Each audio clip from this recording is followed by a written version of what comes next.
what is an 831B program? So I'm going to use COVID as an example. Okay? Every company has insurance of some kind or another, right? General liability, employee theft, whatever type of insurance that particular business needs. Okay. There are some risks that many insurance companies, your general State Farms and Farmers and that kind of thing, will not insure.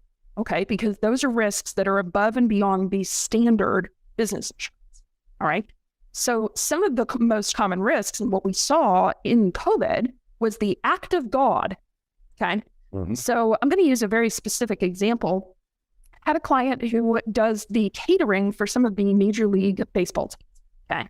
And of course, COVID came in right at the beginning of spring training, right? So he had bulked up, purchased all the food, gotten everything ready, and then instantaneously overnight, all of his services got shut down. When I spoke with him, he said he had about 600,000 of food spoilage. Wow. So of course, what did he do? He went to his insurance company and said, hey, right, this is why I've been paying you premiums for years and years and years, right? And what did they tell him? Sorry, act of God, we're not covering that. Okay. So he went to his 831B insurance company. Okay. And he said, act of God, he had an act of God policy because no one ever thought something like COVID could happen, but obviously it can. Okay. Now, 831B policies can be anything that is a reasonable risk. So act of God, clearly reasonable. Okay.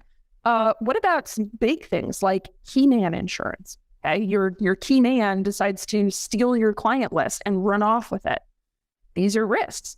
Enterprise risk management. What happens if you have an overseas team in India and there's a huge hurricane and it knocks out half of your office, right? These are risks and they're real depending on which business you're in. So an 831B company, generally, each provider kind of does it slightly differently, but generally an 831B allows you to put up to 15% of your gross revenue for your business into an 831B. Your main business gets a deduction because it's an insurance program. Okay, so it gets a deduction, you don't pay taxes. Yep.